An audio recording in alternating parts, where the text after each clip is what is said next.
ওয়া রাহমাতুল্লাহি ওয়া বারাকাতুহু। ইন্নাল হামদুলিল্লাহ ওয়াসসালাতু ওয়াসসালামু আলা রাসূলিল্লাহ আম্মা বা'দ। ফাআউযু বিল্লাহি মিনাশ শাইতানির রাজীম। ইয়া আইয়ুহাল্লাযীনা আমানুত্তাকুল্লাহ ওয়াল তানজুর নাফসুম মা কদ্দামাত লিগাদিন ওয়াত্তাকুল্লাহ ইন্নাল্লাহা খাবীরুম বিমা তা'মালুন।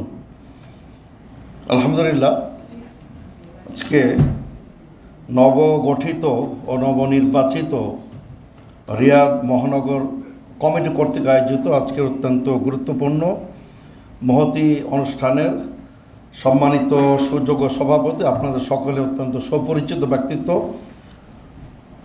শেখ আজমাল বিন আব্দুল নূর আজমাল হোসেন আব্দুল নূর আল মাদানী হাফিজাহুল্লাহ। উপস্থিত রয়েছেন বাংলাদেশ জমিয়ত আহলে কেন্দ্রীয় কমিটির সুযোগ্য সেক্রেটারি জেনারেল অধ্যাপক শেখ মোহাম্মদ আসাদুল ইসলাম। আরও রয়েছেন শেখ ডক্টর মোহাম্মদ ইব্রাহিম আব্দুল হালিম আল মাদানী হাফিজাহুল্লাহ, শেখ আব্দুল বাফান মাদানী, শেখ আমাদের হাফেজ ডক্টর সোহেল আহমদ মাদানী এবং নবনির্বাচিত সভাপতি শেখ আব্দুল হাদি বিন ইউসুফ, শেখ আব্দুল ওয়াসে এবং আমাদের প্রমুখ শেখ আব্দুল রাকিব সহ আজকে এখানে অনেকে আছেন। আমাদের সামনে আমাদের অনেক ভাই আছেন আলহামদুলিল্লাহ। তো আমি শুধু একটু কথা বলতে চাই, সময় স্বল্পতার কারণে অনেকের নাম নিতে পারছি না, যে আলহামদুলিল্লাহ আজকে আমরা আমাদের প্রবাসী ভাইদের সাথে, প্রবাসী বাংলাদেশি ভাইদের সাথে আমরা এখানে রিয়াদে মিলিত হতে পেরেছি আলহামদুলিল্লাহ। আর আপনারা আমার চেয়েও ভালো জানেন যে প্রবাস জীবনটা কত কষ্টের, একাকিত্ব এবং বিষণ্ণতা, একাকিত্ব এবং বিষণ্ণতা, পরিবার থেকে প্রিয়জন থেকে একেবারে বিচ্ছিন্ন। আলহামদুলিল্লাহ এই ইন্টারনেট, এই ফেসবুক এটা অনেকটাই লাঘব করে দিয়েছে। নইলে আপনার আজ থেকে 30 বছর আগে যে একটা প্রবাস জীবন ছিল, আমরা যে লেখাপড়া করেছি প্রবাসে, একদম বাড়ি থেকে, পিতামাতা থেকে, ভাই ব্রাদার থেকে নির্জনতা, বিচ্ছিন্ন, অত্যন্ত বেদনাদায়ক ছিল, কষ্টদায়ক ছিল, সেটা অনেকটা লাঘব হয়ে গেছে আলহামদুলিল্লাহ। তো তারপর আপনার সবচেয়ে বড় কাজ হবে আপনাদের, আমাদের প্রবাসে বিশেষ করে, যে তাকওয়া আল্লাহ, আল্লাহ ভীতি, আল্লাহর ভয়। আল্লাহর ভয় থাকলে, আল্লাহর সাথে যদি কানেক্টেড থাকেন, আপনার এই একাকিত্ব কিন্তু ঘুচে যাবে ইনশাআল্লাহ। এজন্য আল্লাহ রাসূল সাল্লাল্লাহু আলাইহি ওয়াসাল্লাম বলেন ইত্তাকিল্লাহ হাইথুমা কুনতা, যেখানে থাকো না কেন আল্লাহকে ভয় করো। কাজে প্রবাসে শুধু আল্লাহকে ভয় করবেন আর নিজ দেশে করবেন না সেটাও না, সর্বক্ষেত্রে আপনি প্লেনে আছেন, বাজারে আছেন, রাস্তাঘাটে আছেন, যে কোনো সময় আল্লাহর ভয় এটা আপনার ইমানের মতো, এটা একদম সর্ব সময় কিন্তু আপনার মধ্যে সেটা থাকতে হবে। তাওহীদ যেমন কখনই বিচ্ছিন্ন হবে না। আপনি এখন কিন্তু সলাত আদায়কারী না, যাকাত আদায়কারী না, কিন্তু আপনি কিন্তু তাওহীদবাদী। তাওহীদ কিন্তু সার্বক্ষণিক, তাকওয়াটা কিন্তু সার্বক্ষণিক, ইমানটা সার্বক্ষণিক। এজন্য আপনাদের সর্বপ্রথম আমি ওসিয়ত করব যে তাকওয়া আল্লাহ এটা আমাদেরকে ধারণ করতে হবে। তারই সাথে নিয়মিত সলাত, 5 ওয়াক্ত সলাত আদায় করতে হবে। আর তারই সাথে আপনার আমাদের ভালো সাথী নির্বাচন করতে হবে, বিশেষ করে প্রবাসে ভালো সাথী। আপনার সারা জীবনের উপার্জন এমন সাথী নির্বাচন করলেন যে সারা জীবনের নির্বাচন, আপনার উপার্জন একদিনেই আত্মসাৎ করে চুরি করে চলে গেল। অনেক ঘটনা পথে বসিয়ে দিই। পার্টনারশিপ খুব চিন্তা করে নির্বাচন করবেন। আপনার সারা জীবনের উপার্জন, একজন পার্টনার নিলেন, পার্টনার গায়েব হয়ে গেল। বহু লোক আমরা দেখি পার্টনারকে খুঁজে পাওয়া যায় না, পার্টনার দেশেই নাই, কোন দেশে চলে গেছে খবর নাই। কাজে পার্টনার খুব অত্যন্ত সতর্কতার সাথে আমাদের নির্বাচন করতে হবে।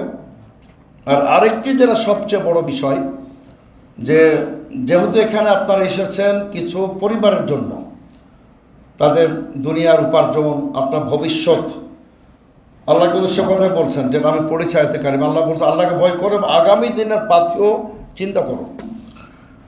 আল্লাহ বলতে চাচ্ছেন যে তুমি আগামী দিনের যখন পাথেয় চিন্তা করো, জীবন পরিচালনার জন্য, জীবনের ব্যয় নির্বাহের জন্য, যে আমি কীভাবে খাবো, কীভাবে পরবো।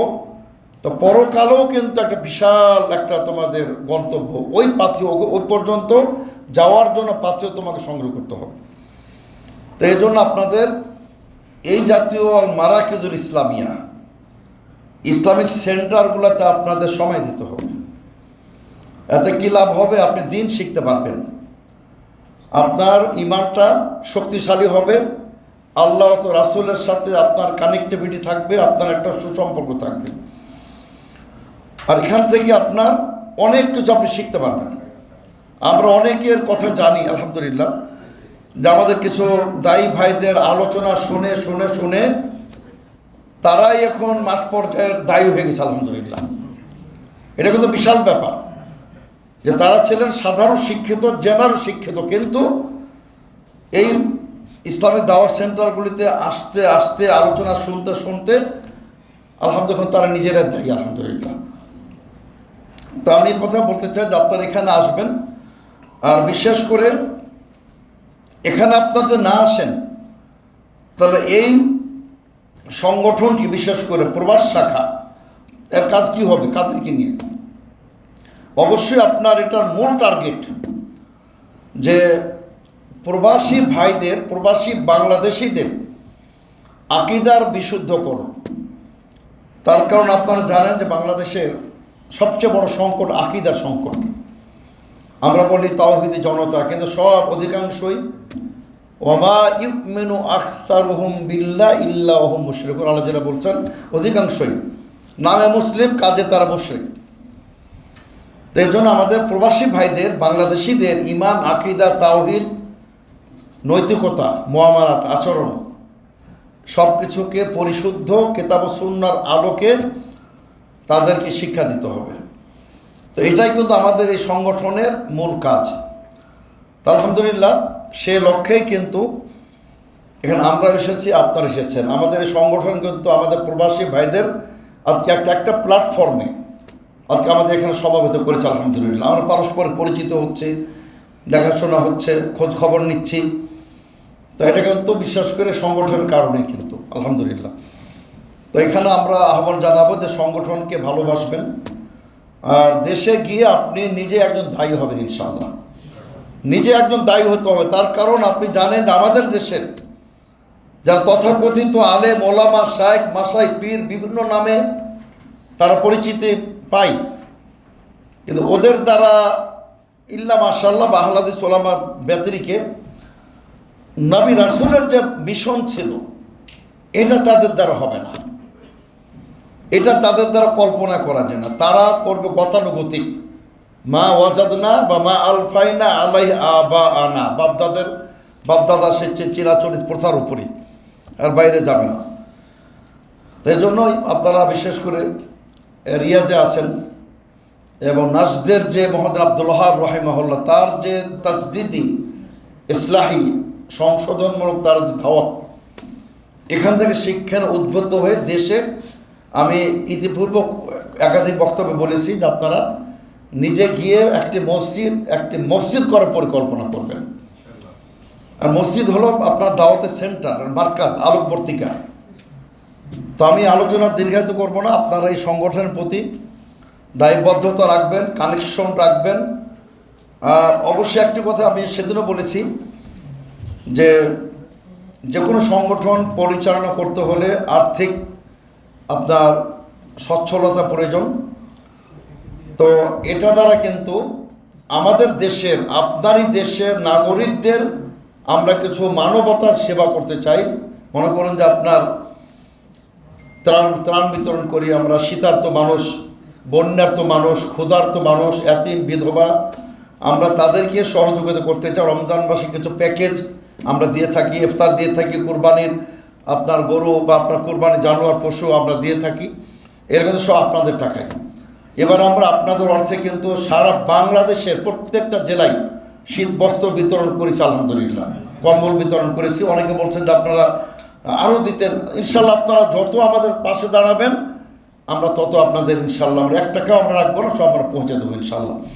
তো আমরা চাই যে সৌদি আরব অত্যন্ত শক্তিশালী একটা শাখা কিন্তু জমিয়তের। এজন্য আমরা এখানে কাজের গতি বাড়ানোর লক্ষ্যে আমরা 2টি পূর্ণ জেলার মান, আমাদের যদি অনেকে বলেন যে সৌদি আরব পূর্ব জেলা পশ্চিম জেলা, আমি ব্যক্তিগতভাবে পরিভাষাটা পছন্দ করি না।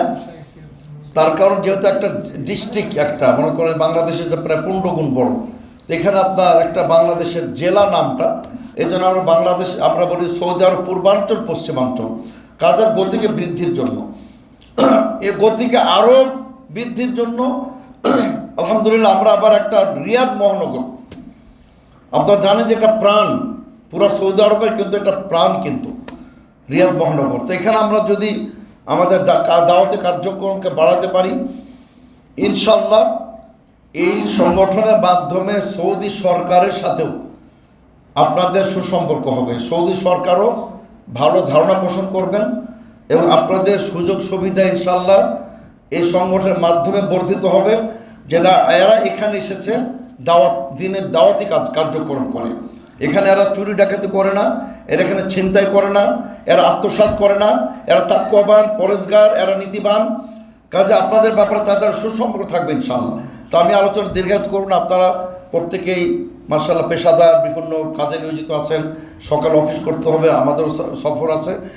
তো আমি পরিশেষে রিয়াদ কর্তৃপক্ষকে, আমি নবনির্বাচিত সকল দায়িত্বশীল থেকে ধন্যবাদ জ্ঞাপন করে, বিশেষ করে আমাদের শাইখ ডক্টর সোহেল আহমদ মাদানী আলহামদুলিল্লাহ যথেষ্ট সময় দিচ্ছেন, তিনি তাকেও আমি ধন্যবাদ জ্ঞাপন করে, আর আমাদের আজমাল সাহেব সভাপতি অনেক দূর থেকে এসেছেন, আবার তিনি আলহামদুলিল্লাহ, তাকে সব প্রত্যেকে আমি আপনাদের ধন্যবাদ জানিয়ে আমি সংক্ষিপ্ত কথা এখানে শেষ করছি। ওয়াকুর দাওয়ানা আনিল হামদুলিল্লাহি রাব্বিল আলামিন। আসসালামু আলাইকুম ওয়া রাহমাতুল্লাহি ওয়া বারাকাতুহু।